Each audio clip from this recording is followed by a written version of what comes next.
Sebelum kita masuk pada sesi diskusi, kita akan mendengarkan sharing firman Tuhan dari Saudari Pamela. Silakan. Baik, terima kasih untuk waktu yang sudah diberikan kepada saya.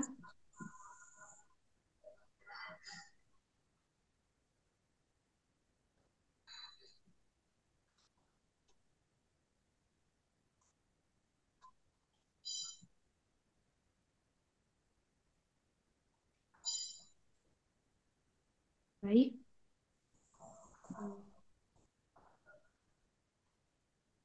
kita akan, saya akan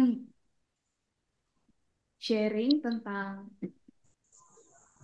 firman Tuhan yang akan kita bahas bersama-sama pada malam hari ini dari Zakaria pasal 14 ayat yang pertama sampai yang ke-21. Nah, di sini saya membagi tiga bagian. Nah, tiga bagian itu yang pertama di mana dikatakan yang pertama penghakiman dan kasih setia. Nah, itu di ayat yang pertama sampai ayat yang ke-7. Kemudian yang kedua berkat dijanjikan kepada jemaat. Nah, penghakiman diancamkan. Nah, yang ketiga ancaman dan janji, harapan yang membesarkan hati. Nah, kita masuk di dalam poin yang pertama. Nah, di ayat yang pertama ini mengatakan bahwa itu berbicara tentang hari. Hari yang dikatakan harinya Tuhan. Nah, di sana ketika saya melihat, mencari, menggali tentang hari di situ dimaksudkan bahwa akan datangnya hari Tuhan. Nah, berarti di situ eh, apa namanya akan datang seperti itu ya. Kemudian berbicara tentang harinya Tuhan itu juga eh, berbicara tentang penghukuman dan pemulihan Tuhan terhadap umatnya seperti itu. Kemudian tentang hari Tuhan ini juga mengingatkan bahwa kasih setianya itu kepada Yerusalem dan kepada bangsa-bangsa yang jahat seperti itu. Kemudian di bagian yang kedua,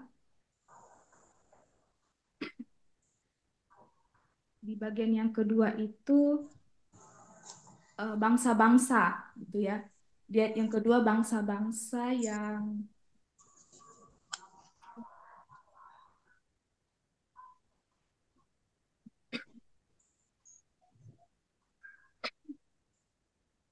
Nah, di mana kita bisa melihat di Zakaria pasal 12 ayat yang ke-13. Nah, di sana ada terjadinya juga penghukuman gitu ya. Penghukuman di mana bangsa-bangsa yang dipakai Tuhan gitu untuk berperang gitulah, untuk dipakainya gitu. Tapi mereka seolah-olah membuat diri mereka itu udah hebat seperti itu, tetapi pada akhirnya mereka juga yang akan dibinasakan. Nah, kita bisa melihat di Zakaria pasal 12 ayat yang ketiga sampai yang ke-9 nanti kita bisa melihat apa yang sudah eh, kita bahas minggu lalu. Kemudian di ayat yang ketiga, Tuhan akan berperang melawan bangsa-bangsa. Nah, ini eh, di ayat yang ketiga ini menunjukkan bahwa ketika ketika Tuhan datang gitu ya, ketika Tuhan berada di pihak Yerusalem itu, nah di sini eh, Tuhan sendiri yang maju gitu. Tuhan sendiri yang turun tangan istilahnya seperti itu ya, dia sendiri yang melawan bangsa-bangsa yang jahat itu. Nah, nanti kita bisa melihat di Zakaria pasal 9 ayat 14 sampai yang ke-15. Nah, ini eh, ayatnya ya, kita bisa melihat bahwa Tuhan akan menampakkan dirinya gitu, seperti anak panahnya yang akan melayang keluar seperti kilat, dan Tuhan Allah akan meniup sangkakala dan akan berjalan maju dalam angin badai dari selatan. Ayat yang ke-15, Tuhan semesta alam akan melindungi mereka dan mereka akan menghabisi dan menginjak-injak pengumban-pengumban. Mereka akan minum darah seperti minum anggur dan menjadi penuh seperti bokor, penyiraman seperti penjuru-penjuru mesbah. Nah, kemudian ketika kita melihat juga di ayat yang keempat itu, nah ini juga menunjukkan bahwa tadi saya katakan bahwa ini ada kaitannya dengan hari Tuhan tadi bahwa eh, berjejak atau kaki kaki berjejak di Bukit Zaitun. Zaitun. Nah itu dikatakan bahwa dia mengatakan bahwa itu adalah Tuhan seperti itu ya. Nah, kemudian kita bisa melihat juga saya ada memberikan ayat referensinya di Yehezkiel pasal 11 ayat yang ke-23. Nah, kemudian kenapa hal ini terjadi? Nah, jadi ketika saya melihat bahwa kemuliaan Tuhan itu meninggalkan Yerusalem. Nah, jadi berhenti pada Bukit Zaitun. Nah, kenapa? Nah, di situ Tuhan melihat gitu ya, melihat bangsa atau umatnya. Nah, nanti kita juga bisa melihat di Yehezkiel pasal 43 ayat yang pertama sampai yang keempat. Nah, kemudian di ayat yang keenam dan yang ketujuh ini berbicara tentang kehadiran Tuhan. Nah, jadi di sana kan ketika kita tadi membaca tuh ayat-ayat bahwa siang malam tidak tidak akan malam seperti itu ya. Saya bacakan ayatnya. Ayat yang ke mulai dari ayat yang keenam. Maka pada waktu itu tidak akan ada lagi udara dingin atau keadaan beku, tetapi akan ada satu hari-hari itu diketahui oleh Tuhan dengan tidak ada pergantian siang malam dan malam pun menjadi siang. Nah, ini menunjukkan bahwa ketika kehadiran Tuhan itu membuat apa ya? Membuat malam pun itu tidak malam gitu. Maksudnya tidak malam gitu ya, tidak gelap lah istilahnya seperti itu. Kenapa? Karena Allah sendiri itu yang terang gitu. Jadi eh, dengan kehadiran Allah itu membuat tempat itu terang seperti itu. Jadi tidak ada yang namanya gelap seperti itu ya, walaupun malam. Nah, itu yang dimaksudkan dari ayat itu. Nah, nanti kita bisa melihat uh, sebagai ayat referensinya itu saya ada mencantumkan beberapa di situ, nanti bisa dilihat. Kemudian uh, Tuhan sendiri mengetahui gitu harinya gitu. Nah, hari diketahui oleh Tuhan. Nah, bisa dilihat di dalam Matius pasal 24 ayat yang ke-36. Nah, hanya Tuhan sendiri yang mengetahuinya. Sekalipun dia malaikat, sekalipun dia orang-orang kudus, sekalipun dia orang-orang yang kelihatan rohani. Nah, itu tidak tahu gitu ya, tidak tahu harinya Tuhan, tetapi hanya Allah, hanya Bapa itu sendiri yang tahu harinya gitu ya. Nah, kehadiran Allah itu membuat oh ini yang saya jelaskan tadi. Nah, kemudian di bagian yang kedua, berkat itu dijanjikan kepada jemaat dan penghakiman diancamkan. Nah, di sini saya memberikan poin pertama itu berkat Tuhan itu tetap mengalir gitu ya, mengalir baik di timur dan barat, bahkan akan terus berlangsung pada musim panas dan dingin. Nah, kita bisa melihat di ayat 18 itu, ayat 8 itu ya. Nah, di mana di sana bahwa berkat Tuhan itu terus mengalir gitu ya, terus mengalir sekalipun tadi eh, misalnya kayak soal adanya penindasan gitu ya. Nah, tetapi berkat Tuhan itu terus mengalir gitu. Kemudian uh, yang menariknya ini bagi saya itu bahwa seluruh bangsa itu akan disamaratakan. Artinya Tuhan ketika saya melihat gitu ya, bahwa Tuhan tidak hanya berfokus kepada mereka yang kuat gitu, atau kepada mereka yang istilahnya itu yang mampu gitulah ya, mampu tetapi Tuhan memperhatikan gitu, memperhatikan mereka yang lemah sekalipun. Di situ tidak ada yang namanya apa namanya uh, Tuhan. pilih-pilih gitu ya. Maksudnya pilih-pilih dalam artian mengasihi gitu. Nah, kemudian tetap terjadinya keamanan.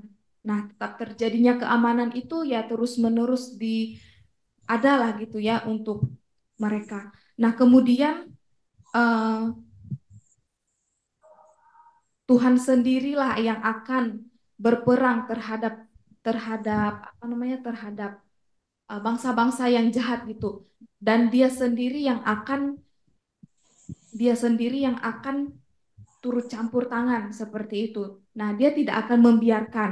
Nah, kemudian ini bagian yang terakhir yang mau saya bagikan,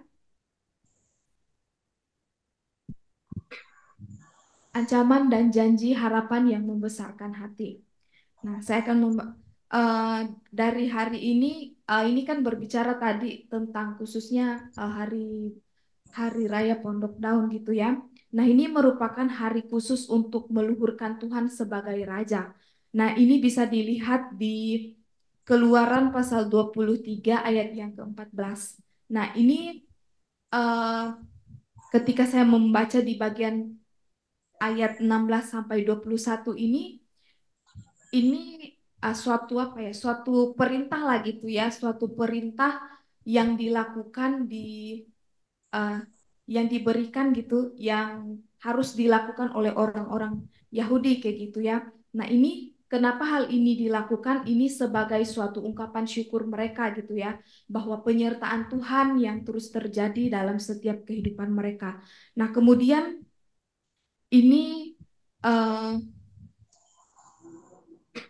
mengarahkan juga bahwa umat Allah itu harus menyembah gitu, harus menyembah Allah gitu ya, harus menyembahnya dengan segenap hati. Nah, kenapa? Ya karena mereka telah diampuni lah gitu ya dosanya, mereka telah diselamatkan seperti itu. Jadi mereka harus menyadari bahwa hidup mereka telah diampuni oleh Tuhan itu sendiri.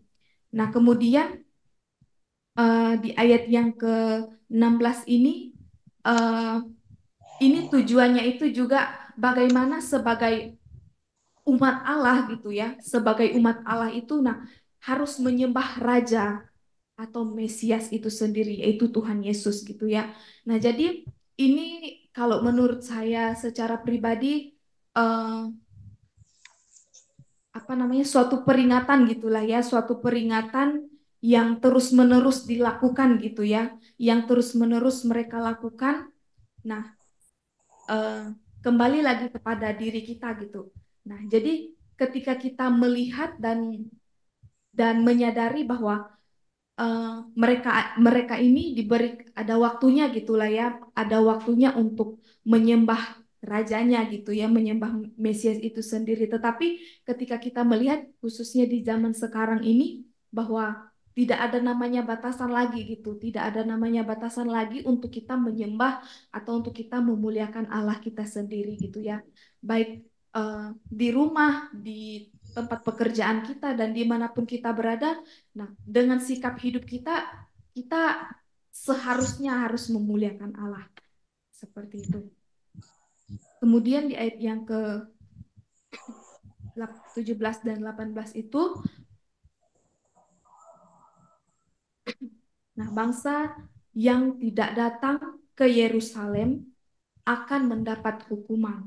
Nah, lanjut di ayat yang ke-19, firman Tuhan itu mempertegas bahwa baik kaum Mesir dan bangsa yang tidak datang akan mendapat hukuman. Nah, jadi ketika mereka tidak datang katanya untuk merayakan hari raya Pondok Daun itu di Yerusalem, bahkan mereka akan mendapatkan hukuman. Nah, hukuman mereka itu uh, tidak apa namanya, tidak adanya turun hujan gitu ya. Nah, itu yang dituliskan di dalam firman Tuhan.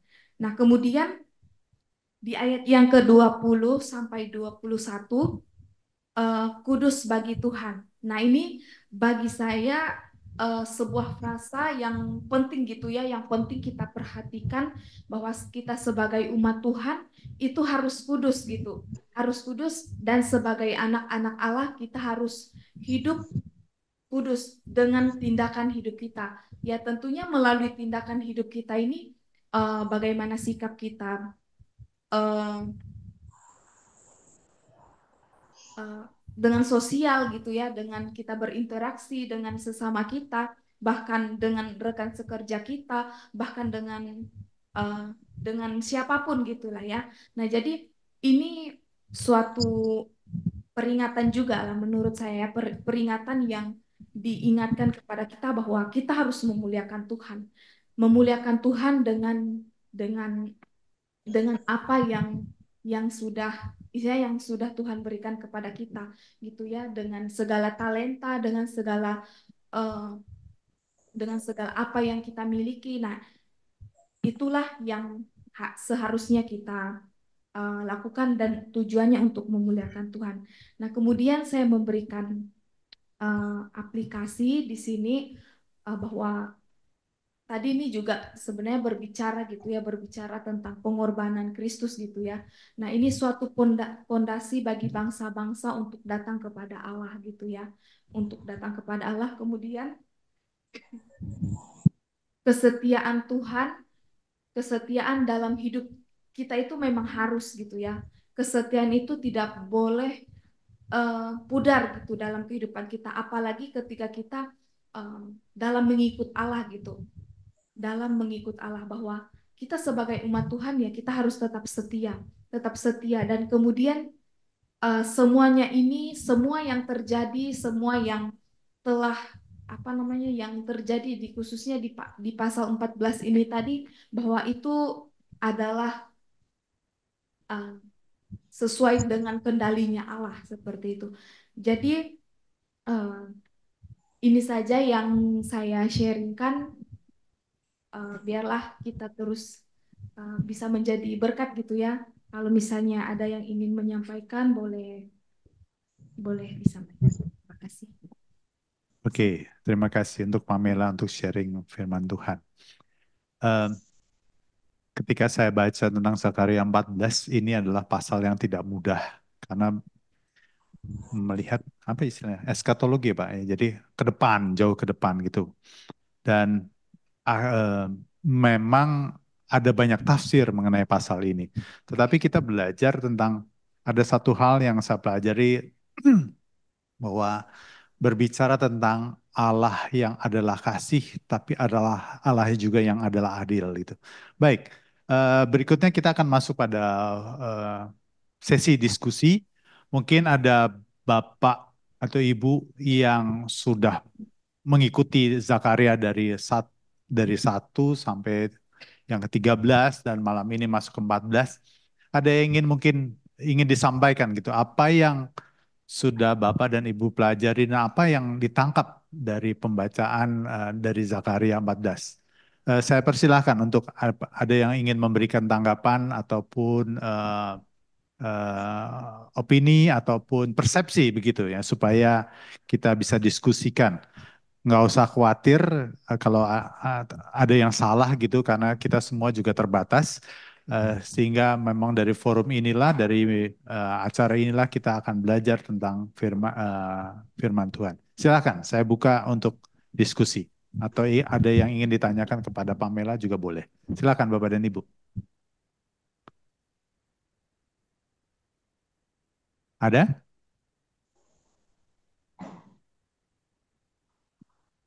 Mungkin saya coba buka dari yang pertama aja dulu ya, dari 14:1.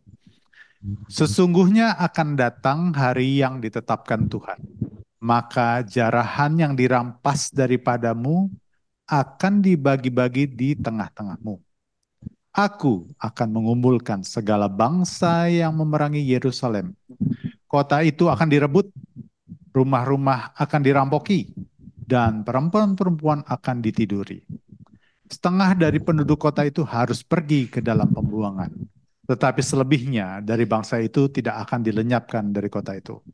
Jadi kalau kita baca dari dua ayat ini, sepertinya Tuhan mengizinkan ada hal malapetaka musibah terjadi atas kota Yerusalem.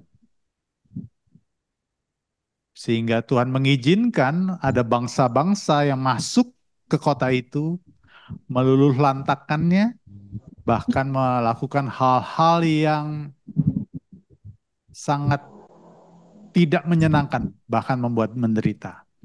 Dari dua ayat ini mungkin audiens ada yang ingin memberi tanggapan atau ingin memberikan pendapat begitu. Silakan.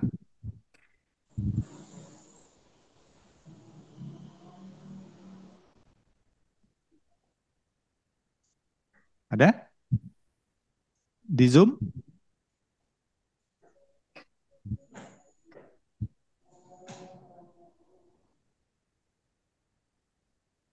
Nggak ada? Pak Heri? Ah, siapa? Bulu Mongga? Bulu Mongga ingin memberi pendapat? Atau Pak Heri dulu? Jangan dulu, Pak. Ya udah Pak Heri, silakan Pak Heri. Pak Heri. Khusus untuk dua ayat itu ya. Baik. Penggalian saya menunjukkan bahwa ini hari Tuhan ya penekanannya. Jadi yang jelas ini pasal 14 ini bukan cuma dua ayat ini, tapi hampir keseluruhan itu bicara tentang kedatangan Kristus ya.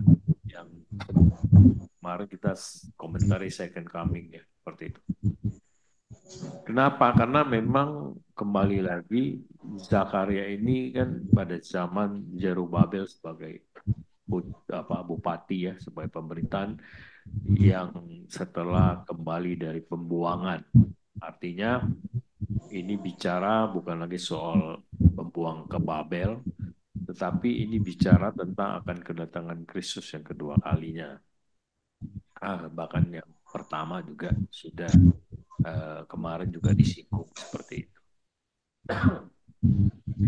Jadi dua ayat ini ya, hari Tuhan adalah hari, saya lihat adalah hari penghakiman ya, penghukuman, tetapi juga sekaligus pemulihan. Ya. Jadi Tuhan tidak hanya datang sebagai menghakimi, tetapi juga memulihkan seperti itu. Kok terus? Di sini hari itu menunjukkan kepada saat Kristus yang akan datang tadi saya katakan seperti itu. Untuk menghakimi bangsa-bangsa ya.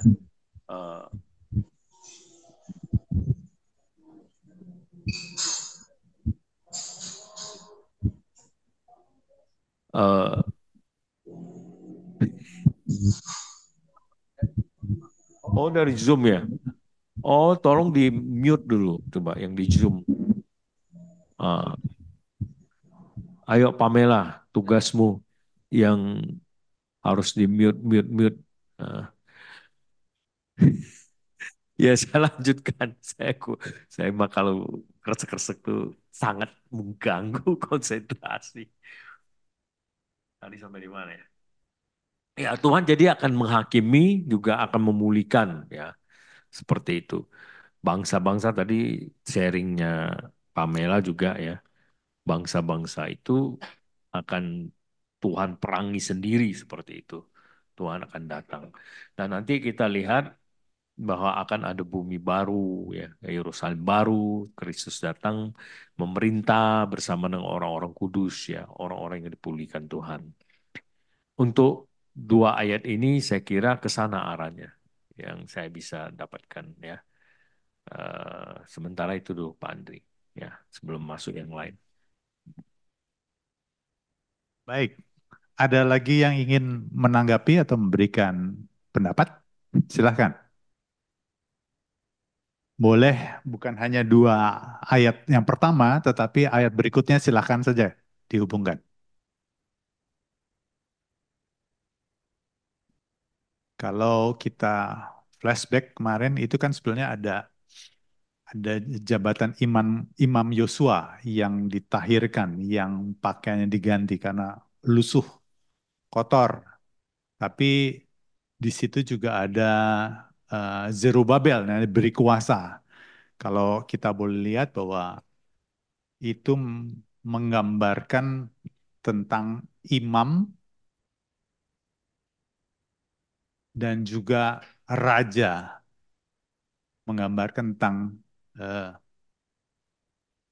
tentang Yesus Kristus yang akan bertindak sebagai imam dan juga raja, di mana umatnya dibersihkan dulu, dihapus dosa-dosanya, dilayakkan untuk kembali memiliki hubungan dengan Allah. Dan mereka hidup di dalam pimpinan sang raja, hidup seturut dengan kehendak rajanya, begitu ya. Oke, Bapak Ibu sekalian, ada yang ingin memberikan tanggapan? Kita masuk, kalau enggak 14:3 kita baca sama-sama. Izin Pak, ada Pak. Ada? Ada Pak. Izin. Silakan Pak. Ya. Eh, mau bertanya sih Pak. Ini Boleh. kalau saya eh, mencoba memahami ya eh, Zakaria 14 ini kan tadi sudah dijelaskan juga bahwasanya ini hari Tuhan dan Ya. mungkin semua sepakat bahwasanya ini juga berhubungan dengan kedatangan Tuhan yang kedua, second coming ya. Dan di sini memang dijelaskan bahwa tadi ada penghakiman dan ada pemulihan. Nah, yang mau saya tanyakan kan pada saat ini yang disebutkan di sini kan ini seolah-olah kan memang eh, ini sudah penghakiman terakhir ya. Kalau saya kurang tidak salah ya, maksudnya karena di ayat 16 dan ayat 17 itu kan disebutkan bahwasanya bangsa-bangsa lain itu nggak punya pilihan lain. Dia harus datang, kalau nggak ya nggak ada hujan ya. Kalau nggak ada hujan kan berarti mati. Kalau nggak ada hujan kan berarti kena kutuk, berarti kan musnah itu nanti semua orang. Jadi pada saat ini sudah tidak ada pilihan lagi. Pilihannya adalah mau eh, ikut Tuhan atau you selesai gitu loh. Nggak ada hujan kan seperti itu. Berarti kan pada saat ini betul-betul pemulihan secara keseluruhan. Nah, sama juga misalnya kan setelah itu disebutkan bahwasanya eh, sampai disebutkan bahwasanya segala kuali, segala barang-barang di Yerusalem itu akan menjadi barang-barang kudus. Jadi barang perkakas-perkakas di rumah menjadi barang. Berarti Yerusalem itu seolah-olah menjadi representasi seperti tempat kudus gitu. Satu kota itu jadi tempat kudus. Jadi semua orang harus ke situ. Nah, yang mau saya tanyakan, eh, apakah ini memang seperti tadi itu? Apakah ini memang sudah suatu penghakiman terakhir? Habis ini berarti selesai dong berarti. Habis itu nggak ada lagi. Berarti ya mungkin ya habis itu ke surga atau gimana. Nah itu yang mau saya tanyakan. Apakah ini memang endingnya bumi itu di sini atau enggak? Terus juga misalnya eh, bagaimana dengan apa yang kayak misalnya kan kita pernah dengar tuh kayak pengangkatan rapture. Apakah berhubungan juga nanti ke sini? Terus apa lagi ya? Mungkin itu sih yang mau saya tanyakan. Apakah memang ini sudah betul-betul akhir dari bumi atau bagaimana? Apa tadi saya teringat tuh kayak kerajaan 1.000 tahun ya kan saya pernah baca juga itu apakah ini awalnya dari kerajaan 1.000 tahun mungkin itu yang menjadi pertanyaan saya Pak, terima kasih. Baik. Mungkin ada rekan-rekan di sini ada yang ingin menanggapi, baik yang dia ada di Salemba maupun di Zoom, atas pertanyaan apakah memang ini akhir dari segalanya. Kan menggambarkan Tuhan Yesus datang kedua kali ya. Kalau yang pertama kali dia menunggang keledai, lemah lembut, sepertinya tidak punya kuasa. Tapi yang kedua kalinya kalau kita baca di Wahyu, dia menunggang kuda. Dia sebagai raja yang melakukan penghakiman di situ, penuh dengan kuasa. Nggak ada yang bisa menandinginya, begitu kan ya. Lalu apakah ini sudah akhir dari dunia? Kalau mengenai masalah soal rapture segala macam ini ada banyak pendapat sih sebetulnya. Jadi mungkin ada teman-teman yang ingin memberikan tanggapan atas pertanyaan ini, apakah benar ini adalah akhir dari dunia? Pak Saud mungkin ingin menanggapi? Mau sih, tapi mungkin ada yang lain dulu. Kayaknya sudah senyum-senyum aja soalnya dari tadi nih. Kayaknya udah gak. Ibu Lumongga mungkin ada yang ingin ditanggapi, menanggapi? Bertanya juga sih Pak ya. Ya, Nggak apa-apa ya. silakan, nggak apa-apa. Saya kumpulkan nanti.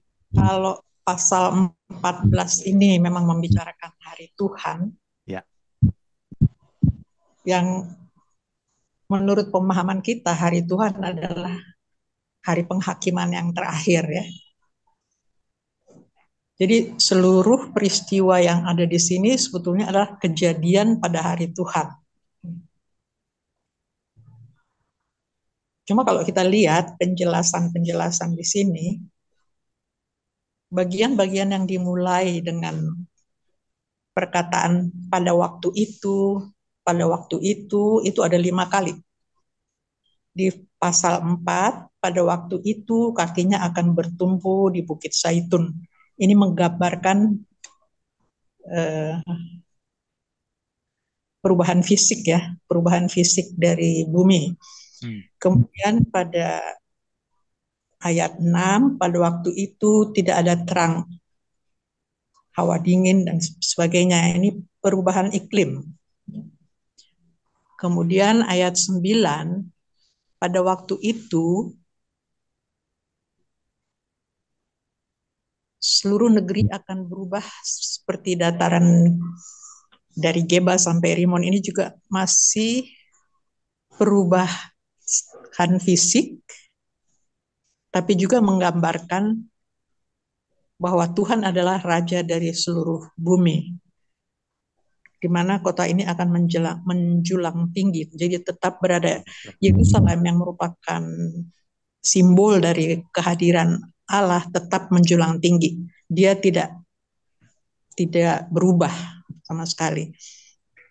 Dan ayat 13,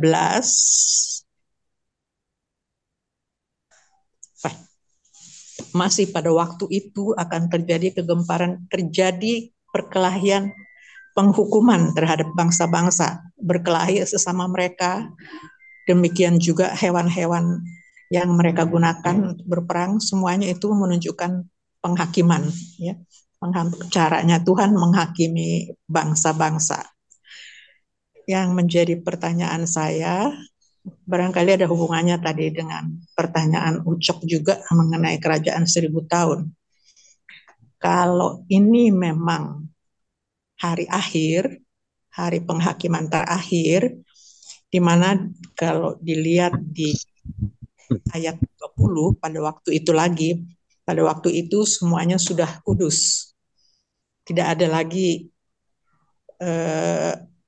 harusnya semuanya sudah nggak ada lagi dosa di bumi. Tapi kalau kita lihat di ayat 18 dan 19, jika kaum Mesir tidak datang untuk hari raya Pondok Daun, kemudian di ayat 19,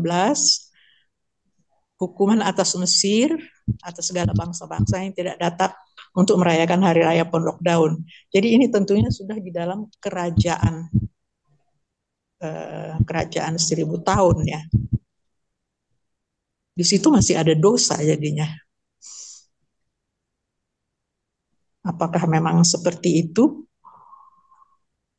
Barangkali nanti ada yang bisa memberi jawaban atau narasumber bisa memberi jawaban. Itu pertanyaan saya yang pertama. Yang kedua, dengan membaca hari Tuhan ini, kita sebagai umat di zaman sekarang, kita memang selalu dianjurkan bersiap-siap lah, harus selalu siap sedia, karena datangnya tidak seperti pencuri, tidak kita ketahui, memang selalu begitu. Tapi dalam kehidupan sehari-hari, bersiap-siap yang seperti apa sih yang dianjurkan untuk kita sebagai umat kalau melihat gambaran hari Tuhan yang seperti ini, ya, untuk kita zaman sekarang ini.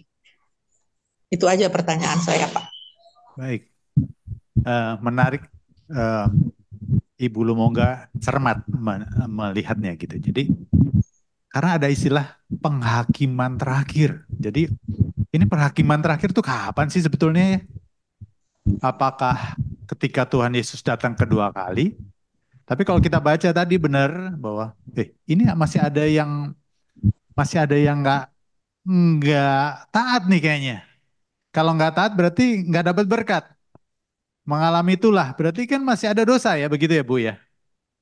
Gitu ya. Apakah ini apakah ini kategorinya penghakiman terakhir? Atau jangan-jangan penghakiman terakhir itu nanti sebetulnya setelah masa ini berlaku. Nah, itu jadi pertanyaan gitu ya. Mungkin ada teman-teman lain yang ingin menanggapi. Eh, Saya mau nanggapi. Silakan, Pak Heri. Ya, tadi saya karena bicara soal ayat 1, 2 aja, tadi saya bicara tentang penghakiman dan pemulihan Allah yang masih apokaliptis ya sepertinya. Jadi masih bayang-bayang tersembunyi yang kita melihat nanti Tuhan akan memulihkan, Tuhan akan menghakimi, Tuhan sendiri. Nah, saya mau tambahkan kalau kita baca lagi ayat seterusnya itu, selain dua topik besar ini, tadi sebenarnya sudah disinggung juga sama Pamela, bahwa kekudusan dan penyembahan kepada Allah, karena Allah berdaulat. Nah, itu penekanan topik di pasal 14 ini juga. Ya, jadi selain bicara penghakiman juga pemulihan. Nah, masuk tadi ke dua dua dua teman kita, Pak Yandoko dan Bu uh, Bu Lomungga, maaf, bicara menyinggung soal eskatologi, pemerintahan 1000 tahun. Yang tadi saya singgung ada pemulihan Tuhan, Tuhan datang dengan Yerusalem baru dan akan memerintah atas pemerintahan itu bersama orang kudus. Nah, sebenarnya bicara soal 1000 tahun itu juga tafsiran. Jadi ada tafsiran lain tentang melianisme itu ya. Ada ada pre, ya, dan ada post melianisme. Nah, kalau kalau pandangan lain, kalau nggak salah pre ya, itu menunjukkan 1000 tahun itu justru bukan bilangan, tetapi menunjukkan sebuah keabstrakan bahwa ada suatu masa yang panjang penderitaan itu akan diakhiri dengan kedatangan Kristus. Jadi bukan persis angka 1000 tahun itu pada masa itu. Nah, ini nanti juga menjadi, saya singgung ini supaya nanti narasumber utama kita nih, Pak Edo, nanti bisa coba paparkan supaya kita mendapatkan perbandingan ya, tidak hanya satu pandangan teori eskatologi itu. Sebenarnya ada tiga seperti itu ya. Ada premilenialisme sama post milenialisme ya, sama satu lagi pra ya, seperti itu. Sebenarnya ada banyak topik hal lain di dalam pasal 14 ini ya, dari ayat 1 sampai ke ayat 21 ini sebenarnya banyak sekali ada topik-topik ya, dan kata-kata kunci di sana yang kita bisa gali kalau kita bahas pasti nggak selesai satu malam ini. Banyak sekali. Tadi Tuhan menjejakkan kaki di Bukit Zaitun, dan Bukit Zaitun itu juga nanti dibelah ya, seperti itu dikatakan di ayat firman Tuhan. Kemudian ada hal-hal lain lagi, aliran air kehidupan ya, terus penekanan tentang Yerusalem. Nah, itu kata-kata kunci yang sebenarnya memasuk dalam topik-topik besar yang bisa didiskusikan.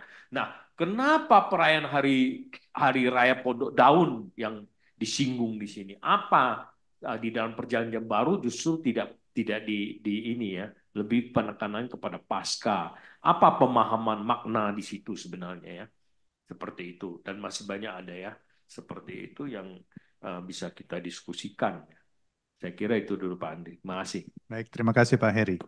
Oke, jadi seperti tadi disampaikan bahwa memang ada beberapa tafsir gitu ya mengenai masalah soal 1000 tahun gitu, pemerintahan 1000 tahun. Dan kalau kita mau, saya setuju dengan Pak Heri bahwa kalau kita mau melihat ayat demi ayat, sebetulnya ada beberapa bagian besar dari pasal 14 tuh, tentang beberapa kondisi. kedatangan Tuhan Yesus kedua kalinya, kondisi apa yang terjadi di bumi, apa yang terjadi dengan orang percaya, uh, lalu konsekuensi ketika dia datang sebagai raja yang berdaulat penuh, konsekuensinya apa, itu ada semua sebelumnya di sini. Mungkin ada teman-teman lain? Nah, silakan. Baik, terima kasih untuk waktu dan kesempatannya. Aduh, surprise saya ada dua hal surprise pada PA sekarang. Saya baru pertama selama minimal dengan Pak Pendeta Galen, Penatua Andri ini datang di tempat ini. Jadi baru berjumpa nih, langsung di onsite. Yang kedua juga saya melihat Teni senyum-senyum aja, pengantin baru tapi dia tetap menyempatkan untuk ikut PA. Karena kita semua juga pengantin Kristus ya. Luar biasa. Ya, gini, saya mau mulainya dari mana ya? Pernah saya ingat pada waktu Zakaria pasal berapa yang saya sampaikan, bahwa kitab Zakaria ini bersifat apokaliptik dan profetik. Dan saya sempat singgung dengan narasi yang saya dapat dari YouTube, dan memang sampai sekarang saya jadi pemerhati dari gerakan Hadasah, dari seorang uh, uh, pribadi yang memang nggak digaji, nggak dapat bantuan dari Israel tentang fakta Israel. Dia memberitakan tentang fakta Israel yang sebenarnya, luar biasa ya, salut juga. Beliau ini mengatakan bahwa diambil kutip Zakaria pasal 14 ini, gitu ya, bahwa ini belum terjadi. Ini eskatologi, yes, belum terjadi. Kita melihat jelas, jadi berarti ada yang asumsi dipertanyakan dia bahwa Israel nanti akan kalah dong. Kalau lihat dari narasi ini iya. Tapi ingat, ketika kekalahan itu belum mutlak, Tuhan itu pembela Israel itu datang loh. Turun tangan sendiri. Jadi ini nantilah kita nggak bahas ya. Bukit Zaitun atau Bukit Sion itu sama. Kalau kita yang udah pernah pergi ke Israel, itu memandang Yerusalem tuh di bawah. Ya, kalau kita ambil dalam Kisah Para Rasul 1 ayat 11, kita bisa baca nanti di rumah kepanjangan, bahwa seperti dia terangkat, dia datang kembali di tempat yang sama. Inilah yang dimaksud dengan bukit, di sini Bukit Zaitun atau Bukit Sion. Ini kedatangan Kristus yang kedua, yes, jelas, gitu ya. Tapi yang menarik, benar Pak Andri, saya mau sedikit bahas tentang ada doktrin di sini, bahwa ayat di 1 dikatakan kan, Tuhan menetapkan. Penetapan ini, sebenarnya yang saya mau singgung, pengetahuan Allah, apakah harus paralel sama dengan prapenetapannya? Ini pertanyaan. Pengetahuan Allah sejak kekekalan, dia pasti tahu apa yang terjadi. Tapi menurut saya, apakah pengetahuannya paralel atau the same time with the chosen atau predestinasi? Nah, ini jadi bahan ya, walaupun berbeda nggak apa-apa. Kan saya udah minta izin sama Pak Heri ini. Nah, perihal tadi yang diekspos dengan pertanyaan Pak apa nih ya, saya panggil apa nih, Papa Ben apa Yandoko ya, tentang rapture gitu ya, ada ya. Pak Heri juga sampaikan. Saya kalau untuk menambah wawasan nggak apa-apa. Tapi setahu saya, ini tentang rapture ini lahir dari seorang teolog yang bernama John Nelson Darby. Tahun 1800 sampai 1882. Inilah dia ya dalam bukunya ya, The Legacy of John Nelson Darby and the Birth of the Rapture. Ini tidak dipercaya oleh gereja ortodok. Dan saya tahu juga Reform juga nggak mempercaya ya rapture. Jadi boleh untuk menambah wawasan, tapi jangan buang-buang energi, gitu ya. Jadi hal yang lain aja yang kita pelajari. Kita juga harus bijak di dalam belajar. Nah, seperti itu dulu sih sebenarnya untuk kesempatan yang lain. Terima kasih Pak Moderator. Terima kasih Pak Saud untuk tanggapan dan informasi yang diberikan.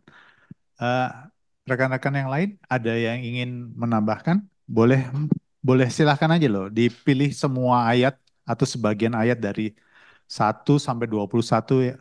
Setelah dibaca, direnungkan, kok ada sesuatu yang saya tangkap ya, atau ada sesuatu yang saya ingin tanyakan? Silahkan aja, silahkan. Mumpung di sini banyak narasumber, banyak pembicara. Nah, Jadi silakan, Pak. nambahin dikit aja ya. Yang Boleh. tadi Pak Heri, halo, Ya, ya, Pak Yuke, silakan Pak Yuke. sorry, sinyalnya. Jelas Jadi kok, jelas yang kok. tadi Pak Heri sampaikan itu pre-meal, amil, dan post-meal. Mealnya tuh milenium, maksudnya 1000 tahun itu. Jadi Ya. ada pre-meal, ada amil, ada post-meal. Iya, itu aja. Thank you. Yang kedua amil ya Pak, Iya, amil. amilinium, pos. Oke, pre, a, dan pos. Ya, kalau amilinium berarti selama periode itu ya. Oke.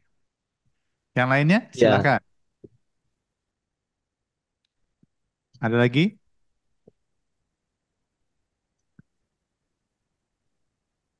Nah, kalau kita lihat dari ntar empat, ya, penjelasannya nanti Pak Edo kali ya.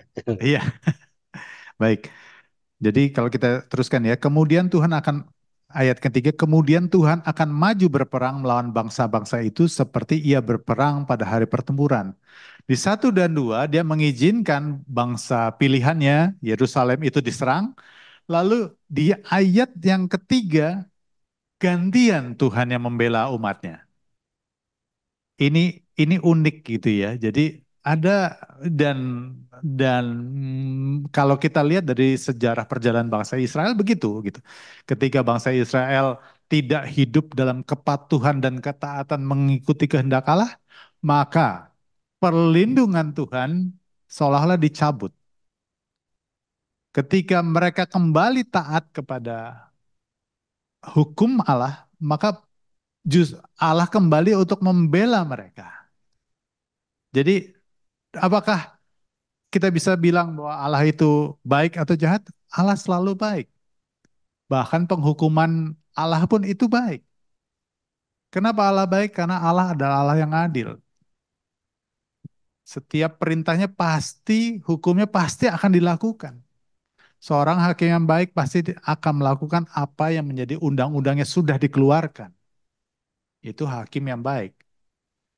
Tapi Allah yang baik, yang penuh kasih itu juga kalau orang itu bertobat, maka dia akan kasihnya itu akan selalu tercurah untuk membela. Begitu ya. Luar biasa Allah kita. Oke, 13. Kemudian Tuhan akan maju berperang melawan bangsa-bangsa itu seperti ia berperang pada hari pertempuran. 14. Pada waktu itu kakinya akan berjejak di Bukit Zaitun yang terletak di depan Yerusalem. Di sebelah timur Bukit Zaitun akan terbelah dua dari timur ke barat. Kenapa ya? Saya waktu saya baca, kenapa ini terbelah ya? Apa maksudnya?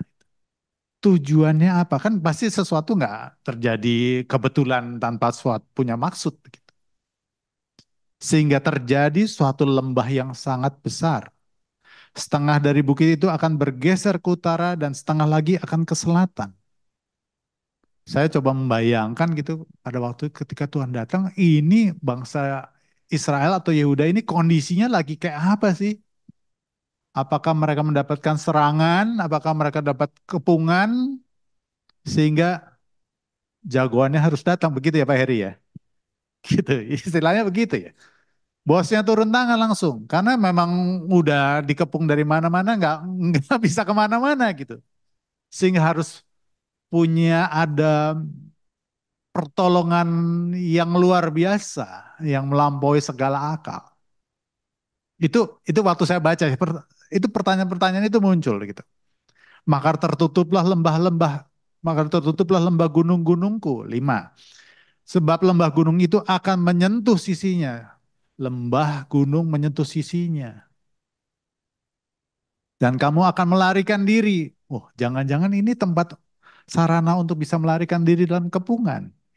Kalau letterless saya baca begitu ya. Seperti kamu pernah melarikan diri oleh karena gempa bumi pada zaman Uzia. Oh, ternyata Tuhan juga melakukan hal yang sama di zaman-zaman dahulu. Bencana alam kadang-kadang Tuhan izinkan terjadi merupakan tindakan Tuhan untuk menyelamatkan umatnya. Bisa juga begitu ternyata. Lalu Tuhan Allahku akan datang dan semua orang-orang kudus bersama dia. Ini orang kudus, orang yang sudah meninggal apa belum sih? Gitu. Apakah orang-orang yang ada di bumi yang tetap setia kepada Tuhan atau orang-orang kudus yang memang orang-orang pilihan sebetulnya dia udah meninggal gitu. Ini pertanyaan saya gitu ya. Mungkin Bapak dan Ibu juga punya pertanyaan-pertanyaan lain gitu. Saya baca terusinnya ya. Maka pada waktu tidak akan ada lagi udara dingin dan keadaan beku. Kenapa hal itu terjadi? Kok nggak ada udara dingin? Apa gara-gara bosnya langsung turun nih? Sehingga kondisi alam itu takluk. Tetapi akan ada satu hari itu diketahui oleh Tuhan. Oh, Tuhan aja yang tahu nih.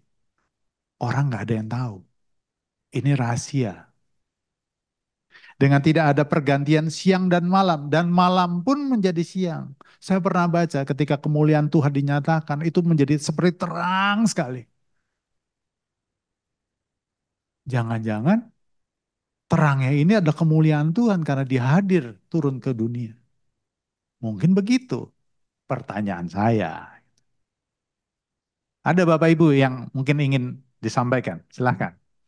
Nggak apa-apa, silahkan aja. Apa yang muncul gitu dibaca, ini apa sih pertanyaan, jangan-jangan begini ya, silahkan aja. Namanya juga diskusi. Silahkan. Ada? Pak Oscar? Pak Oscar ada ya? Oh iya, hambanya Pak Oscar silahkan. Lewat dulu Pak Andri. Oh lewat, oke. Pak Saya Hendi. saya mau nambahin Iya, sedikit Pak. silakan Eh, Pak Heri. jadi yang tadi Pak Andri sampaikan, misalnya, saya nangkapnya ya, eh, kan tadi saya kasih tema besarnya itu adalah penghakiman dan pemulihan. Jadi dalam kegelapan itu terang benderang, malam seperti siang. Itu kalau saya nangkapnya menjadi satu gambaran kiasan bahwa kehadiran Tuhan yang tadi bangsa pilihan ini, orang-orang pilihan Tuhan, orang-orang yang diselamatkan ini yang terhimpit oleh musuh-musuh itu menjadi kembali dipulihkan, disegarkan ya. Jadi tidak lagi di dalam kegetiran, kegelapan seperti itu. Tetapi sebaliknya, kenapa itu dibelah? Itu menunjukkan kedaulatan kuasa Tuhan. Tuhan menggerakkan, mengguncangkan bumi, menjungkir balikan segala musuh-musuh Israel dalam konteks ini yang tadinya beria-ria di dalam pengepungan kemenangan atas Israel. Nah, Tuhan jungkir balikan semuanya. Jadi ada satu gambaran kiasan yang begitu dahsyat yang bertolak belakang ya. Satu penghakiman, itulah yang dahsyatnya tadi, Tuhan hancurkan musuh-musuh, orang-orang yang tidak menyembah kepada Tuhan, tidak di pihak Tuhan. Tetapi sebaliknya, orang-orang percaya, orang-orang yang menderita itu akan mengalami sebuah pemulihan dari gambaran di dalam kegelapan menjadi terang benderang yang seperti itu. Jadi dalam gelap malam pun seperti terang. Itu menggambarkan sebuah cahaya kemenangan karena kehadiran Tuhan yang membela umatnya. Itu Pak Andri yang saya mau tambah. Terima kasih. Terima kasih Pak Heri. Jadi kalau saya tangkap dari penjelasan Pak Heri bahwa orang-orang kudusnya adalah orang-orang yang mungkin ada pada saat itu yang mengalami tekanan, himpitan oleh karena berbagai macam hal, oleh karena musuh menyerang, mungkin juga oleh karena keadaan lingkungannya yang selama ini mereka coba hidup benar, mengikuti Tuhan, tapi mengalami himpitan tekanan dari orang-orang sekelilingnya, orang-orang istilah durhaka yang tidak percaya akan Tuhan. Tetapi ketika Tuhan Yesus itu datang, bolone datang gitu ya. Jadi mengalami pemulihan kekuatan yang bisa jadi pada waktu itu sudah letih lesu, hampir tidak punya harapan, putus asa, lalu melihat bahwa kemuliaan itu Tuhan nyata dan Tuhan berperang untuk mereka begitu. Sama seperti ketika bangsa Israel keluar dari Mesir, sudah kepepet, tiba-tiba Tuhan membelah laut Teberau begitu. Wah, begitu ya. Semangat lagi. Karena Tuhan menyatakan kemuliaannya. Itu yang saya tangkap ya Pak Heri. Ada yang lain mungkin? Coba Silakan. lengkapin ya. Ini saya dapat kiriman dari fakta Israel berbanding dengan Indonesia ya.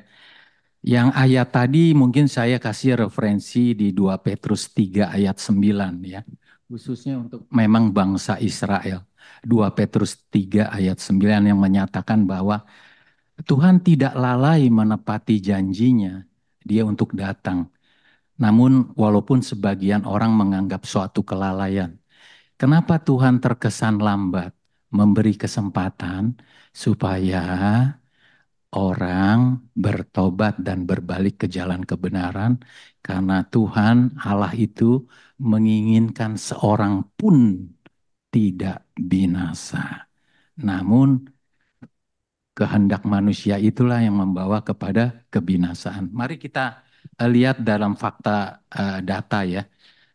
Di Israel ini Bapak Ibu ya untuk yang beragama atau yang Yudaisme, yang rabinik ya sekarang karena ada sejarahnya nih. Ini Israel rabinik ini bukan seperti Israel zamannya Musa ya. Itu ada sejarahnya. 75,6% di Israel, Muslim 18,6%, agnostik 3,1%, Kristen 2%. Di Indonesia ya, perbandingannya. Muslim 83,9%, Kristen 10,4%, agnostik 3%. Gitu. Jadi di Israel yang lahirnya kekristenan Yerusalem cuma 2%. Ini kesempatan ya. Makanya ada di Wahyu 12.000, 144.000 itu banyak ya tafsir ya, tapi kita nggak pada kapasitas di situ. Hanya 144.000 gitu ya, tapi kita nggak berbicara itu. Itu aja Pak Moderator. Terima kasih Pak Saud. Dari apa yang mungkin saya lihat selama ini, ketika orang sedang berjaya lagi hebat-hebatnya susah untuk bertobat. Tetapi ketika orang itu mengalami penderitaan, kesulitan, justru ketika mereka lemah, maka mereka punya kesempatan besar untuk menyerahkan diri, berserah kepada Tuhan dan menerima, ya namanya juga orang udah kepepet begitu ya, mentok. Kadang-kadang Tuhan izinkan kondisi mentok, tertekan hebat untuk bisa menghancurkan kearoganannya sehingga tidak ada pilihan lain ketika mereka akan harus menyerah dan terima pertolongan dari Tuhan begitu. Yang lain ada ingin menanggapi silakan yang ada di Zoom.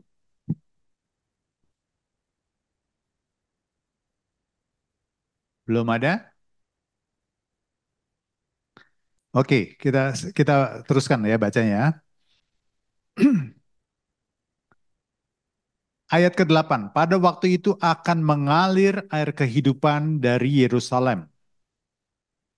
Setengahnya mengalir ke Laut Timur dan setengahnya lagi mengalir ke Laut Barat. Hal itu akan terus berlangsung pada musim panas dan pada musim dingin. Artinya terus-menerus. Maka Tuhan akan menjadi raja atas seluruh bumi. Tuhan ini siapa? Yesus Kristus yang datang kedua kali. Raja atas seluruh bumi. Kalau seluruh berarti tidak ada yang terlewat. apapun background negaranya, kekuatan politiknya, mayoritas agamanya, Yesus adalah sebagai raja. Pada waktu itu, Tuhan adalah satu-satunya dan namanya satu-satunya. The one and only. Begitu ya, yang saya tangkap. Atau ada yang ingin menanggapi? Oke, baik. Seluruh negeri ini akan berubah menjadi seperti Araba Yordan, dari Geba sampai ke Rimon di sebelah selatan Yerusalem. Tetapi kota itu menjulang tinggi dan tetap tinggal di tempatnya. Dari pintu gerbang Benyamin sampai ke tempat pintu gerbang yang dahulu, yakni sampai ke pintu gerbang sudut.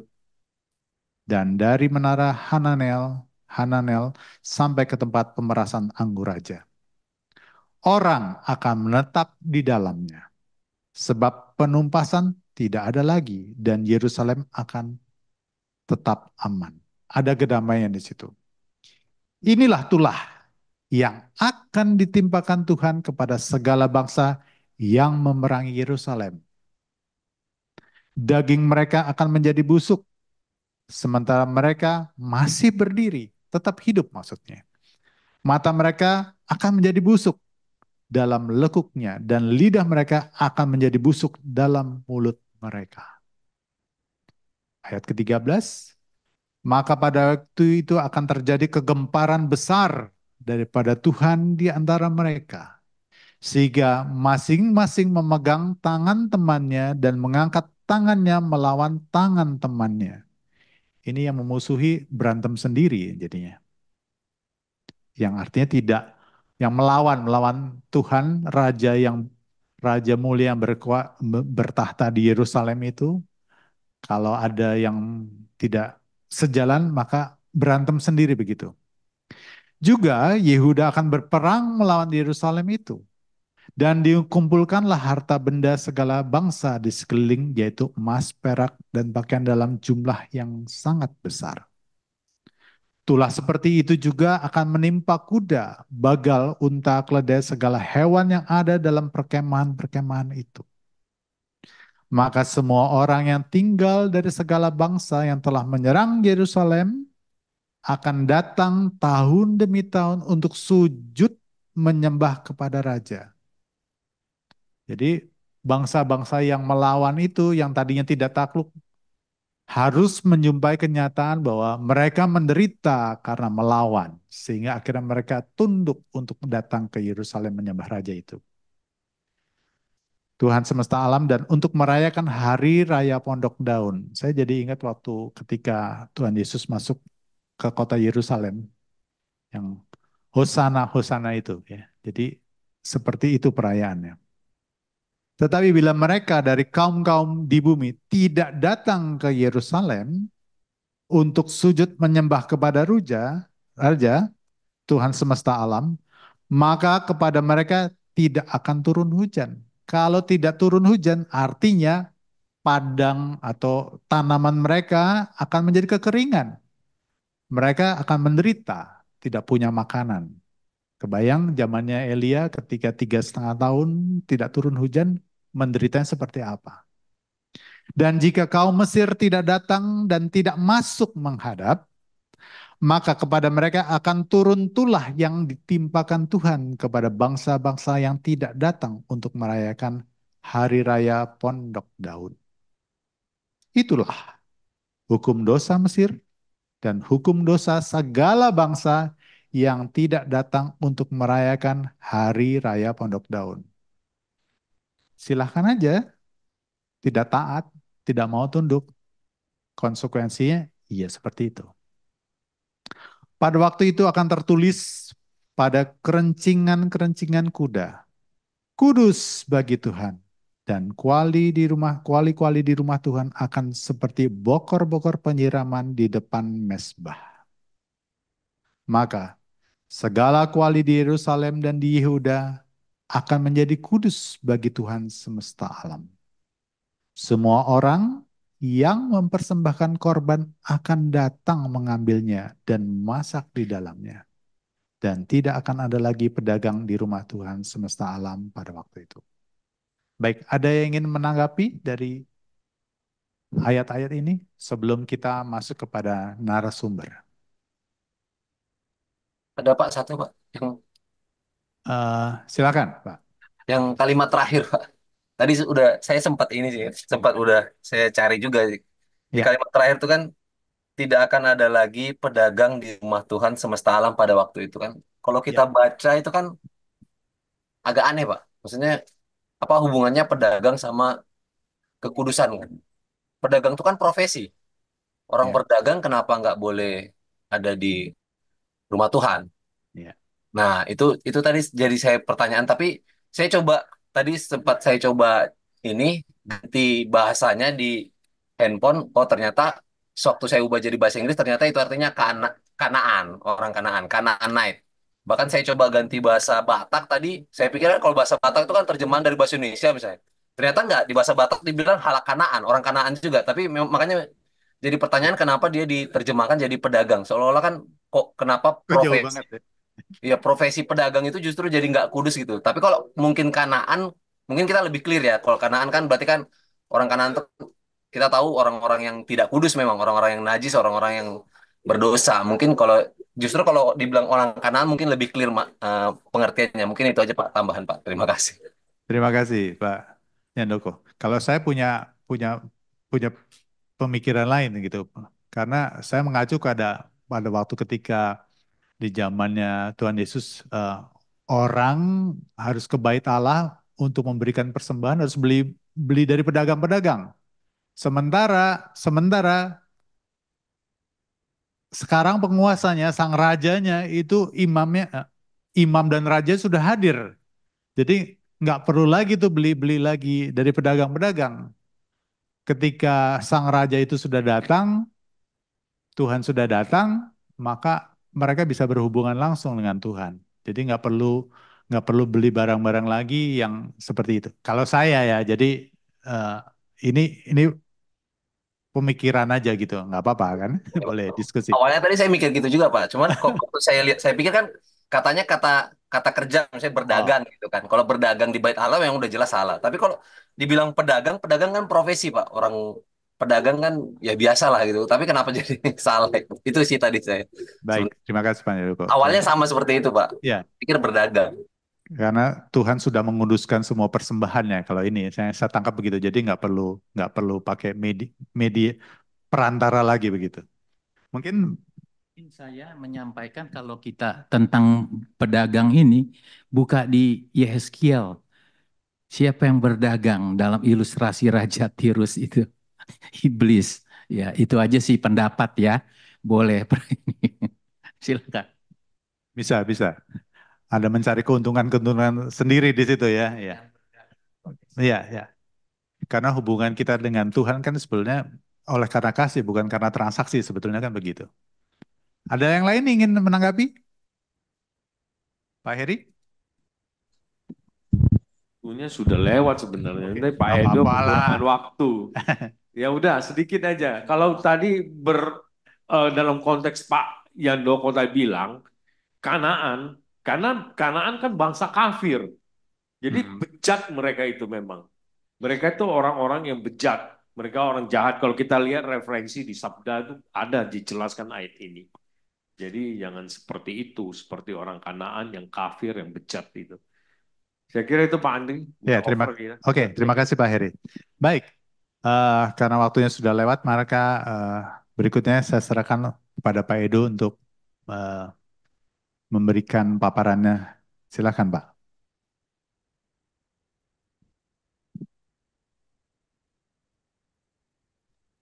Oke, selamat malam Bapak Ibu.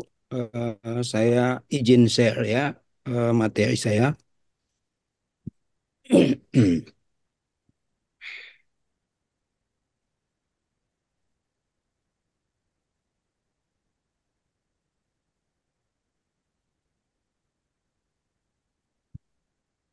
Em, dari tadi kita bicara tentang Zakaria 14 ini, saya juga agak takut karena tidak ada yang tahu sebenarnya masa depan. Bapak Ibu, termasuk saya juga tidak tahu masa depan itu ya. Jadi kita membahas ini bergantung kepada apa yang bisa kita baca ke belakang sambil mengantisipasi ke depan.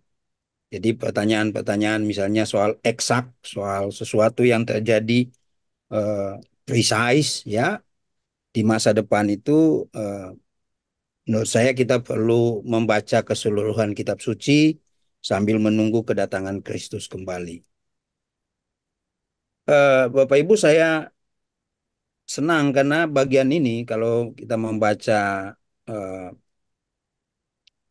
Sakaria 14, maka kita bisa melihat ini sebagai sebuah konsumasi ya, sebagai sebuah puncak dari pemberitaan Sakaria. Nah, kita coba membedah Sakaria 14 ini dalam 3 bentuk ya. Pertama bentuk apokaliptis, kemudian kedua bentuk profetis. Ya, meskipun di situ ada hari pondok daun, sebenarnya itu juga bicara ke Pentatuk ya. Kemudian ada soal kultus, ada soal ibadah.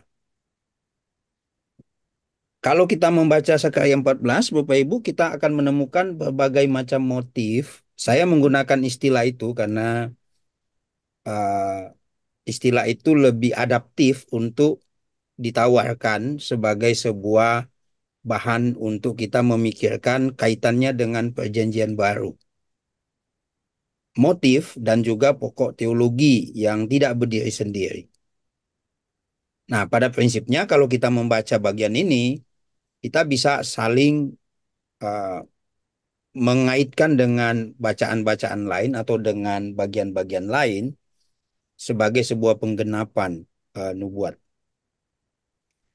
Artinya kita tidak melihat di sini ada sesuatu yang putus tetapi berkesinambungan ya. Nah, kalau Sakaria kita lihat kita baca memang kan menyinggung tentang hari Tuhan gitu ya. Menyinggung tentang Yerusalem, penghukuman, ya pembuangan, penumpasan, tula, Bukit Zaitun, air kehidupan. Kemudian Tuhan akan menjadi raja, Allah yang akan datang. Ini semua menjadi motif atau topik-topik pokok-pokok teologi yang sebenarnya indah sekali jika kita angkat menguatkan iman kita, menguatkan pengenalan kita akan Allah ya. Jadi kitab suci adalah pengenalan bagaimana Tuhan menyatakan dirinya ya melalui alam semesta, kemudian melalui kedatangan Tuhan Yesus dan melalui kitab suci yang sudah ada pada kita. Nah, kita lihat ayat 1 tadi memang sudah disinggung. Jadi sebenarnya saya tidak banyak juga menyinggung soal itu ya. Tapi mari kita melihat ayat 1 ini ada persinggungannya atau ada irisannya dengan apa yang dikatakan Ibu Lumongga ya, pertanyaan tadi Bapak Ibu ya, mengenai hari yang akan datang atau pada waktu itu ya. Jadi kalau kita lihat aspek temporal, aspek waktu ya pada waktu itu atau hari yang akan datang, aspek temporal yaitu telah dan akan, sebenarnya di sini kita akan melihat pada ayat 1 ini bagaimana aspek temporal telah dan akan itu merajut perbuatan Allah. Tadi sempat disinggung oleh Pak, saya lupa tadi, yang menyinggung mengenai bagaimana dalam penetapan Allah ya, mengenai waktu atau mengenai hari itu. Nah, mari kita coba lihat bahwa apa yang ditetapkan Allah itu bagi Allah telah, tetapi bagi kita belum. Oke. Jadi bagi kita masih akan menjadi sebuah penantian. Oleh sebab itu, kita melihat di sini ketika kita membaca akan datang hari itu bagi umat Allah dalam perjanjian lama ketika mendengar pemberitaan Sakaria, mereka melihat bahwa hari yang ditetapkan itu akan, tetapi bagi Allah hari itu sudah ditetapkan. Maka di sini kita bisa membaca, meminjam istilah kalau kita membahas pernah ya dibahas dengan Pak Paul Hidayat mengenai already but not yet. sudah tetapi belum. Ya. Nah, jadi hari itu sama dengan hari Tuhan, topik. Ya, nabi-nabi kecil itu sangat kuat atau centralized, berpusat pada pemberitaan tentang hari Tuhan. Hari Tuhan itu bisa ambigu. Ambigu bisa menekankan dua hal sekaligus. Pertama tentang penghakiman Allah, kemudian yang kedua tentang penyelamatan dari Allah. Penghakiman berarti penghukuman atau keadilan. Kalau saya selalu menggunakan istilah keadilan Allah, ya. Lalu ada bagian ini kalau kita lihat ayat 2, ayat 1 ini ada soal jarahan yang dirampas daripadamu. Memang kalau kita memosisikan ini berkaitan dengan pengalaman Israel atau ini menjadi sebuah gambaran di mana kemudian umat Allah itu mengalami satu kondisi yang sebenarnya sama seperti ketika Zakaria merenung melihat lagi ke belakang bagaimana mereka satu zaman ya dengan Hagai, dengan Maleaki, mereka baru lepas atau baru pulang dari pembuangan. Lalu melihat itu bahwa bagaimana begitu kelamnya ya kota itu dijara, kota itu dirampasi dan sebagainya. Kemudian kalau kita membaca bagian ini, ayat 1 ini Bapak Ibu, maka kita akan melihat bagaimana isu soal kemenangan itu tergambar di sini ya, mengetengahkan gagasan kemenangan. Hal-hal mungkin yang akan terhilang bagi orang Israel, bagi umat Allah itu terhilang, dirampas, kemudian ternyata itu diterima kembali. Nah, dirampas daripadamu akan dibagi-bagi di tengah-tengahmu. Artinya ini adalah sebuah lensa untuk melihat rampasan yang tadinya dianggap ya sudah diikhlaskan begitu, tetapi pada hari Tuhan apa yang hilang itu, yang diambil dari umat itu kembali diberikan atau dikembalikan kepada umat itu. Ayat 2 ya, ayat 2 kalau kita membaca bagian itu memang ada sedikit semacam coba kalau orang Belanda bilang botsing begitu ya, atau diperhadapkan antara bangsa-bangsa, segala bangsa itu plural, jamak, dengan Yerusalem, jadi tunggal. Nah, aku akan mengumpulkan segala bangsa untuk memerangi Yerusalem. Bapak Ibu, kalau kita membaca memang nanti berhutang kepada penjelasan-penjelasan mengenai studi tentang Yerusalem ya, bahwa kesendirian Yerusalem bercerita banyak hal. Yang pertama, ia tidak berdaya dalam kesendiriannya. Ia bukan hanya melawan segala bangsa. Kalau membaca konteks ini, bukan hanya melawan segala bangsa, Bapak Ibu, tetapi melawan Tuhan juga berada di pihak bangsa-bangsa itu. Karena Tuhan yang mengumpulkan segala bangsa untuk memerangi. Perhatikan ada dua kata di situ ya, laham dan milchama itu sebenarnya dua kata yang sama dalam bahasa Ibrani. Laham itu berarti berperang, sedangkan milchama itu berarti peperangan. Nah, kalau kita melihat di sini, Tuhan berada seperti pada posisi menjadi musuh, menjadi lawan bagi Yerusalem. Sehingga menjadi makin beratlah peperangan itu bagi Yerusalem, di mana Yerusalem stand alone, berdiri sendiri dan melawan Tuhan juga. Gitu ya. Nah, ini terkesan atau kita bisa garis bawahi ya, kita sebagai pembaca melihat ini sebuah ketidakadilan begitu ya, rasanya tidak adil nih. Ya, karena ia sendirian berhadapan bangsa-bangsa.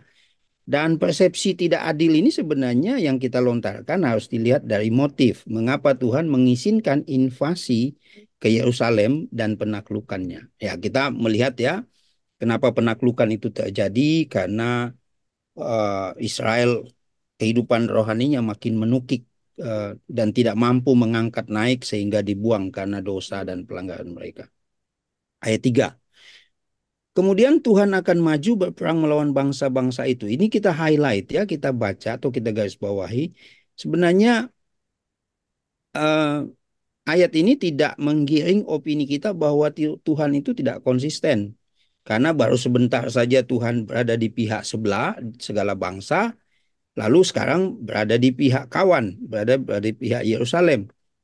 Jadi seperti kita membaca hanya sekedipan mata, sekejap. Tetapi ini adalah sebuah periode di mana kita melihat periode penghukuman Tuhan, menyadarkan umat itu untuk kembali kepada Dia, dan Tuhan mendeklar bahwa aku berada pada pihak kalian dan aku akan maju berperang dengan kalian untuk berperang terhadap bangsa-bangsa yang memerangi kalian.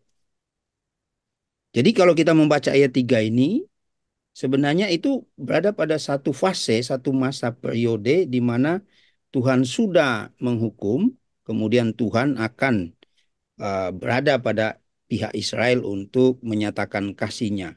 Itu tadi saya bilang bahwa hari Tuhan itu bisa ambigu ya, bisa ambiguitasnya ada, bisa menekankan soal penghakiman tetapi juga soal kasih Tuhan. Nah, saya menggabungkan ayat 4 dan 5. Sorry. Pada waktu itu, secara dekat pada waktu itu dikaitkan dengan kehadiran Tuhan di pihak Israel dalam peperangan. Sebenarnya sedikit kalau kita mau menarik ya, istilah Tuhan itu kemudian hadir di dalam peperangan, Tuhan berperang, itu semacam sebuah pengenalan kita akan Tuhan yang menempatkan Tuhan itu sebagai panglima yang notabene harus dilihat menang kalah begitu ya. Kalau kita mau membaca kemudian dengan pengenalan akan Tuhan yang lebih komprehensif, yang lebih luas, maka pembacaan tadi sebenarnya pembacaan antropomorfis yang memberikan gambaran-gambaran, lukisan-lukisan bagaimana kita secara manusiawi bisa membaca, bisa melihat Tuhan yang dekat dengan Israel, yang dengan umatnya, kemudian dia menjejakkan kakinya ya. Ini adalah sebuah gambaran bagaimana sebenarnya lukisan kita tentang pengenalan kita akan Tuhan. Seperti kita membaca di dalam Pentatuk misalnya bagaimana Musa hanya melihat saja punggungnya ketika Tuhan lewat begitu ya. Nah, ini tadi juga sempat disinggung bagaimana kakinya akan berjejak di Bukit Zaitun di depan Yerusalem. Nah, dalam Perjanjian Lama Bapak Ibu tentu kita sudah membaca ya, konteks Bukit Zaitun itu cuma muncul 2 kali. Pertama dalam 2 Samuel 15:30 dan Sakaria 14 ayat 4. Nah, 2 Samuel itu menarasikan tentang Daud yang begitu sedih, Daud yang begitu kalau dibilang kecewa karena anaknya mau mengejar dia dan membunuh dia, itu Absalom. Sementara di dalam Sakaria pasal 14 ayat 4, Bukit Zaitun merupakan tempat di mana kaki Tuhan berjejak di sana. Namun imajineri kita, gambaran bagaimana Bukit Zaitun itu terbelah dan ikut pula menggambarkan bagaimana kamu, ya di situ ya orang Israel, akan melarikan diri seperti melarikan diri karena gempa bumi pada zaman usia. Jadi kita masih bisa melihat, masih inline Bukit Zaitun pada narasi Daud dengan di sini ada sebuah keadaan di mana begitu genting ya. Jadi kehadiran kaki Tuhan di Bukit Zaitun itu adalah sebuah kondisi yang menggemparkan ya, yang juga membuat nanti di dalam ayat 5 bukit itu terbelah. Lalu banyak orang yang melihat itu lari begitu ya. Sehingga seperti pada zaman gempa bumi yaitu pada zaman usia. Nah, sebenarnya gempa bumi itu juga pernah terjadi ya, dicatat ada penemuannya ya, yaitu penemuan ekskavasi di Hasor. Itu ada sebuah penemuan yang menunjukkan bahwa pada zaman usia itu terjadi gempa ya. Tapi gempa itu kemudian dipahami sebagai penghukuman Tuhan juga. Ini juga menarik nanti kalau dari sisi ilmu ya, kita melihat apakah ada lempengan di sana, itu nantilah ya, kita tidak bahas itu. Di sini kalau kita lihat pada waktu Bukit Zaitun terbelah menutupi lembah gunung-gunungku ya, dalam bahasa Ibrani Gai Charai ya. Ayat ini harus dibaca secara utuh ya Bapak Ibu. Artinya bagaimana kemudian eh, menggambarkan kedatangan Tuhan dengan orang-orang kudusnya.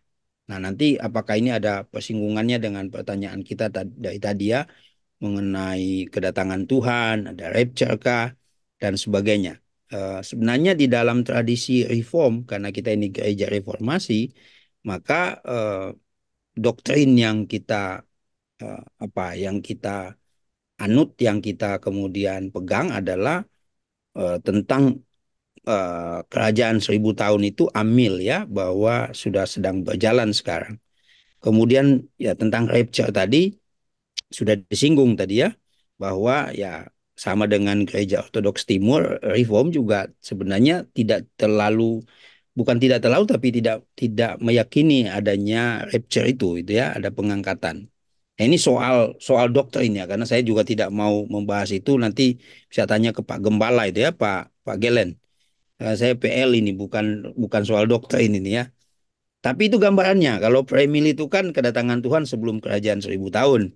Kalau postmil itu kerajaan 1000 tahun akan datang setelah semua Injil diberitakan gitu ya, atau semua orang sudah mendengar Injil, baru datang setelah semua kerajaan 1000 tahun, baru Kristus datang.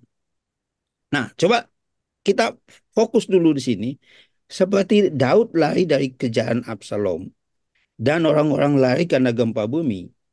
Gempa bumi pada masa usia pada raja itu menunjuk pada penghukuman Tuhan. Begitu juga kalau kita membaca di sini, ya. Misalnya kita membaca Yeskiel 38 ayat 19, itu sangat kuat juga menekankan tentang penghukuman Tuhan berkaitan dengan gempa bumi tadi. Lalu beberapa kata yang sangat erat dengan nuansa penghukuman, ya kita bisa membaca di sana. Artinya di satu pihak Tuhan datang menyatakan kasih-Nya kepada Yehuda Yerusalem, di sisi lain juga yang menyatakan keadilan-Nya kepada bangsa-bangsa lain atau penghakiman. Nah, mari kita melihat bagaimana kita memaknai kedatangan Tuhan ya. Kalau saya selalu bilang kedatangan Tuhan kembali ya. Nah, memang kita banyak menggunakan istilah second coming, ada yang saya bilang coming, kedatangan Tuhan kembali ya. Di sini kalau kita lihat pemaknaan kita seperti apa sih? Tentu dalam narasi perjanjian baru kan kita melihat kedatangan Tuhan Yesus itu kedatangan inkarnasi dan juga kedatangan kembali. Ya. Tapi yang menjadi penting yang harus kita pahami atau kita maknai ya, bahwa ayat 1-5 ini tentu sentralnya ada di ayat 5. Allahku akan datang dan semua orang kudus bersama Dia. Apakah Allah datang kemudian bersama dengan orang kudus? Artinya di sini sebenarnya memberikan gambaran Allahku akan datang dan orang kudus itu bersama dengan Dia. Jadi bukan datang bersama-sama dengan orang kudus. Allah datang dan orang kudus bersama dengan Dia. Nah, ini mengenai kedatangan Allah yang dimaknai sebagai yang adalah adil, yang dimaknai sebagai yang adalah yang maha kasih itu. Ayat 6-11, imagery atau gambaran, keadaan yang digambarkan di sini sangat khas apokaliptik ya. Misalnya air kehidupan, Tuhan akan menjadi raja atas seluruh bumi, penumpasan tidak akan ada lagi, Yerusalem akan tetap aman. Ya.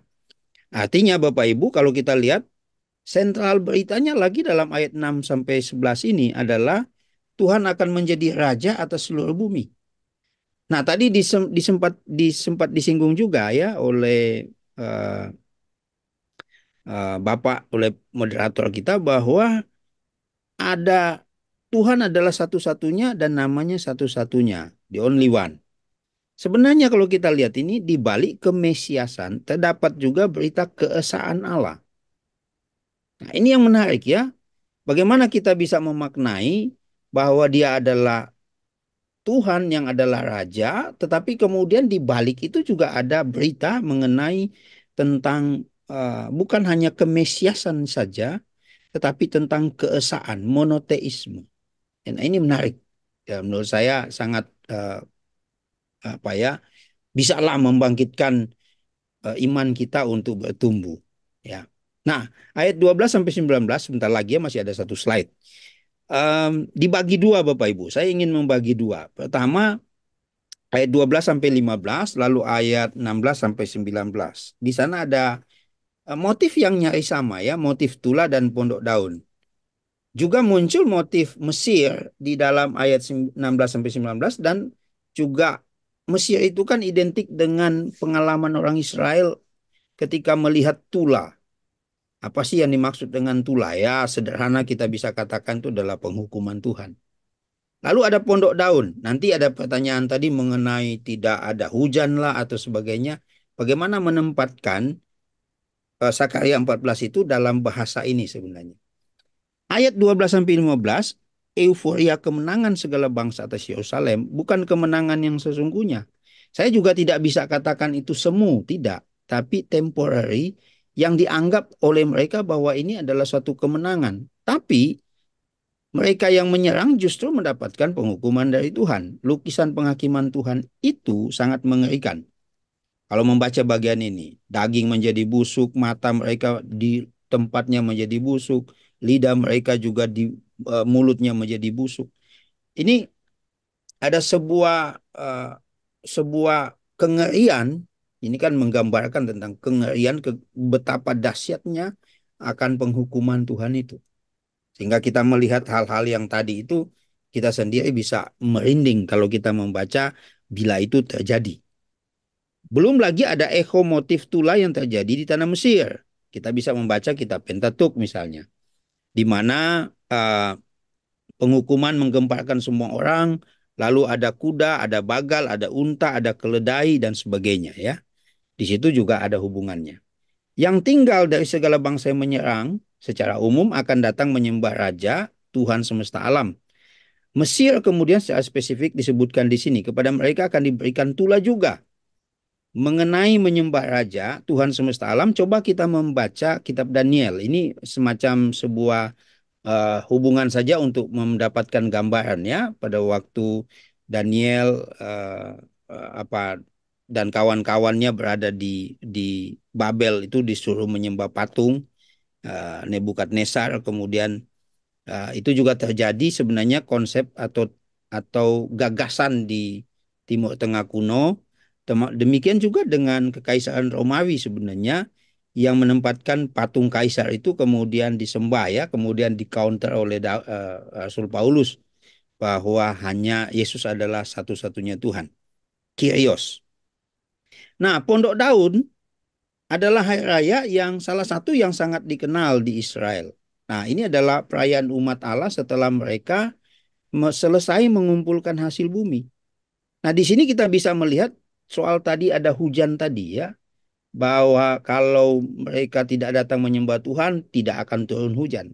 Sebenarnya ada semacam bagaimana kita melihat pertautan antara Pondok Daun dengan hukuman Tuhan tadi. Soal kekeringan, soal makanan dan sebagainya. Disinilah kita bisa menautkannya ya. Kalau misalnya diberikan makna seperti tadi bahwa akan mati, tidak akan hasil, ya itu bisa saja. Ayat 20 sampai 21 bagian penutup ini adalah perpaduan antara motif imamat dan Yesaya. Di dalam kitab Pentatuk, perkakas-perkakas ibadah digunakan dalam konteks ibadah, kultus. Konteks Yesaya menjadi sangat penting dalam hubungannya dengan kemuliaan, Yesaya 6. Coba kita perhatikan 21, di mana sangat dekat dengan pembacaan Kristotelik.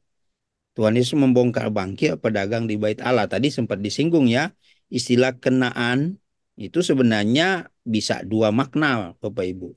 Bisa menunjuk secara teknis, terminus technicus, istilah teknis, bisa menunjuk pada Kanaan, tapi bisa juga berarti pedagang. Ya, jadi orang-orang yang berdagang.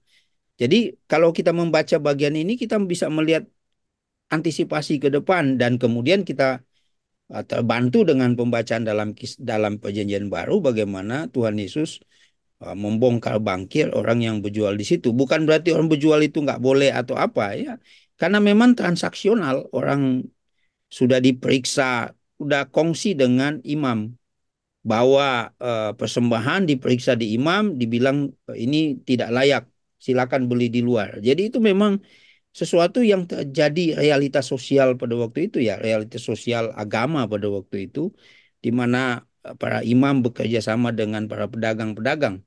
Karena itu Tuhan Yesus bongkar semua yang jualan di depan itu karena motifnya sudah bukan lagi ibadah.